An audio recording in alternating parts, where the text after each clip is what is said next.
Hello! Hi అందరికీ. Welcome to my channel. అందరూ ఎలా ఉన్నారు? బాగున్నారా? నేనైతే ఈ టెంపుల్ విజిట్‌కయితే వెళ్ళాను. అది మీ అందరితో షేర్ చేసుకుందామని వ్లాగ్ అయితే తీశానండి. అండ్ ఫస్ట్ టైమ్ గనుక మీరు నా ఛానల్ చూస్తున్నట్టయితే please like, share and subscribe చేయండి. థంబ్‌నెయిల్ చూడగానే అందరికీ అర్థమైందనుకుంటా. మేమైతే వరంగల్‌లో ఉన్న భద్రకాళి దేవస్థానంకైతే దర్శించుకోవడానికైతే వెళ్ళాము. మేమైతే ఎర్లీ మార్నింగ్ 6:00 అయితే బయలుదేరాము. అక్కడికి వెళ్ళేసరికి ఆఫ్టర్‌నూన్ అయింది. మాకైతే డైరెక్ట్ బస్ దొరకలేదు. సో, మేము భువనగిరిలో దిగేసి అక్కడి నుంచి హన్మకొండ బస్ ఎక్కైతే వెళ్ళాము. హన్మకొండ నుంచి ఈచ్ పర్సన్‌కి 30 రూపీస్ తీసుకున్నారు. టెంపుల్ ముంగటైతే మమ్మల్ని దింపారు. ఆల్మోస్ట్ మేము వెళ్ళేసరికైతే 1 అయింది. టెంపుల్ క్లోజ్ చేస్తారని అనుకున్నాము. బట్ అయితే క్లోజ్ చేయలేదు. టెంపుల్ అయితే ఓపెన్‌గానే ఉంది. ఇంకా అందుకే మేము కొబ్బరికాయ తీసుకొని టెంపుల్‌నైతే ఫస్ట్ దర్శనం చేసుకుందామని చెప్పేసి అయితే మేము వెళ్ళిపోయాము.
ఇక్కడ మనకి ముందుగా అయితే వినాయకుడు కనిపిస్తాడు. వినాయకుడిని దర్శనం చేసుకున్న తర్వాత అమ్మవారిని దర్శనం చేసుకోవాలి. ఇప్పుడు మనమైతే వినాయకుడిని దర్శనం చేసుకుంటున్నాము.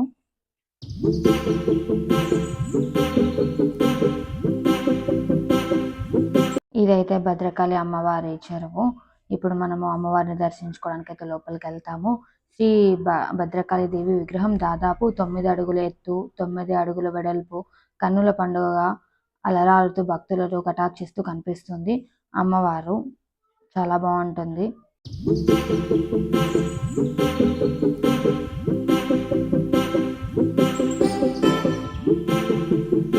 ఇక్కడ మనకి శివాలయం అయితే కనిపిస్తుంది. శివుడి ముందు నంది ఇది. ఇదైతే శివాలయం. శివాలయం నుంచి మళ్ళీ కొంచెం లోపలికి వెళ్తే మనకి ఇక్కడ ధ్వజస్తంభం అయితే కనిపిస్తుంది. ఇక్కడ ధ్వజస్తంభం ముందు దీపాలు, ఒత్తులు ముట్టిస్తారు కదా! ఇది కార్తీక మాసం కదా! ఇంకా అక్కడ ముట్టిస్తారు. మనం ఒత్తులు ముట్టియొచ్చు. అక్కడ పక్కనే మనకి ఇస్తారు, తీసుకోవచ్చు. 365 ఒత్తులు అలా ముట్టియొచ్చు మనం కూడా.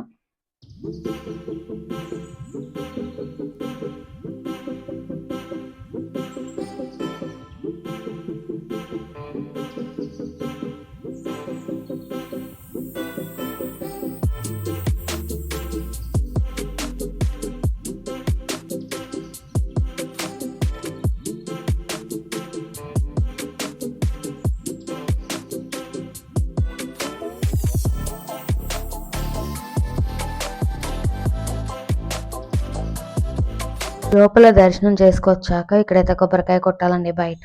కొబ్బరికాయ వాళ్ళు కొట్టిస్తారు. అండ్ లోపల మనకి చీరలు కూడా అమ్ముతారు. అమ్మవారికి పెట్టిన చీరలు ఉంటారు కదా! అవి కూడా మనకి ఇక్కడ అమ్ముతారు. అవి కూడా మనం కొనుక్కోవచ్చు. అండ్ మనం ఇందాక కొబ్బరికాయ తీసుకున్నాం కదా! అక్కడ గాజులు వాళ్ళు ఇస్తారు. ఆ గాజుల్ని కూడా మనం తీసుకొని వెళ్ళొచ్చు. పెద్దవాళ్ళు ఎవరైనా ఉంటారు కదా! వాళ్ళు వేసుకుంటారు. పెట్టేవాళ్ళు ఇంక అక్కడే పెడతారు. ఇంక తీసుకునే వాళ్ళు తీసుకుంటారు. తీసుకోవచ్చు, ఏం ప్రాబ్లమ్ లేదండి. ఆ గాజుల్ని కూడా పంతులు తీసుకెళ్ళమంటారు. అండ్ ఇక్కడ లోపల మనకు హనుమంతుని దేవాలయం ఒకటి ఉంటుంది. అక్కడ కూడా మనం ఒకసారి దర్శించుకోవాలి.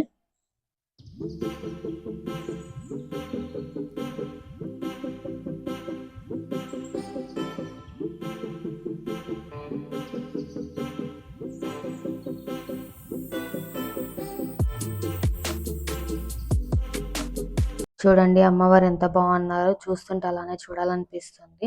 తప్పకుండా ఒక్కసారి అయితే మీరైతే వెళ్ళి విజిట్ చేయండి. అండ్ మేమైతే పిల్లలతో వచ్చాము, ఫ్యామిలీతోని. సో పిల్లలు చూడండి ఎలా ఆడుకుంటున్నారో. వీకెండ్స్ అయితే స్కిప్ చేయండి, ఎందుకంటే వీకెండ్స్‌లో చాలా మంది ఉంటారు. సో మనకి దర్శనం కూడా చాలా లేట్ అవుతుంది. టైం పడుతుంది. లేట్ అంటే అంత లేట్ కాదు కానీ చాలా టైం పడుతుంది. కొంచెం ఫ్రీ స్పేస్ ఉండదు. నార్మల్ డేస్‌లో వస్తే ఇలా కొంచెం ఫ్రీగా ఉంటుంది. ఇంకా పిల్లలు కూడా బా ఆడుకుంటారు.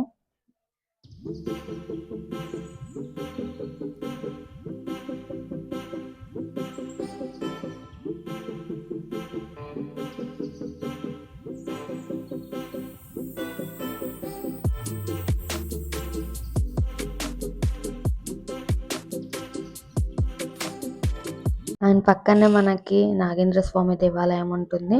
అక్కడికి కూడా వెళ్లి మనం దర్శనం చేసుకోవాలి. దర్శనం అయ్యాక పక్కనే ఒక పార్క్ లాగా, గార్డెన్ లాగా ఉంటుంది. అక్కడ గేట్ క్లోజ్ చేశారు. అప్పుడైతే చాలా ఎండ ఉండడం వల్ల మేమైతే వెళ్ళలేకపోయాము. సో, వెళ్లి అక్కడ గూడా కూర్చోవచ్చు. పీస్ ఆఫ్ మైండ్ అయితే ఉంటుంది.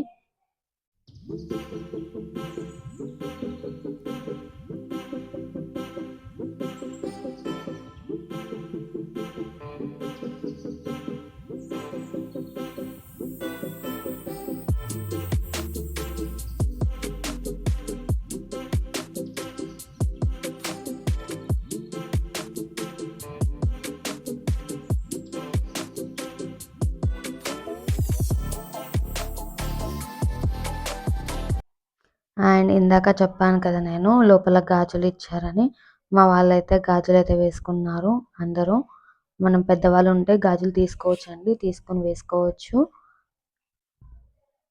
తర్వాత ఇక్కడ సాయిబాబా టెంపుల్ ఉండే. సాయిబాబా టెంపుల్‌కి కూడా వెళ్లి దర్శనం చేసుకున్నాము. మధ్యాహ్నం కాబట్టి ఎవరు లేరు ఇక్కడ. అండ్ టెంపుల్ అయితే క్లోజ్ చేస్తారనుకున్నాము. బట్ క్లోజ్ అయితే చేయలేదు. తర్వాత బయటికొచ్చాక ఇంట్లో కావాల్సిన పూజ ఐటెమ్స్ ఏమన్నా ఉంటే తీసుకోవాలని కూడా తీసుకోండి.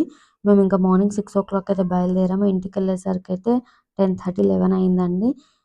బస్‌కొచ్చాం కదా! మీరు కూడా ఎవరైనా మీ ఫ్రెండ్స్‌తో, ఫ్యామిలీస్‌తో రావాలి అనుకుంటే వీకెండ్స్ అయితే స్కిప్ చేయండి. నార్మల్ డేస్ అయితే బెటర్ పిల్లలతో అయితే. నార్మల్ డేస్‌లో వస్తే పిల్లలతో అయితే టైమ్ స్పెండ్ చేయొచ్చు. అండ్ ఫస్ట్ టైమ్ గనుక మీరు నా ఛానల్‌ని చూసినట్టయితే please like, share and subscribe చేయండి. మరిన్ని వీడియోస్‌తో నేను మళ్ళీ మీ ముందుకొస్తాను. నా వీడియో మీకైతే నచ్చిందని అయితే నేను అనుకుంటున్నాను. Thanks for watching. బాయ్.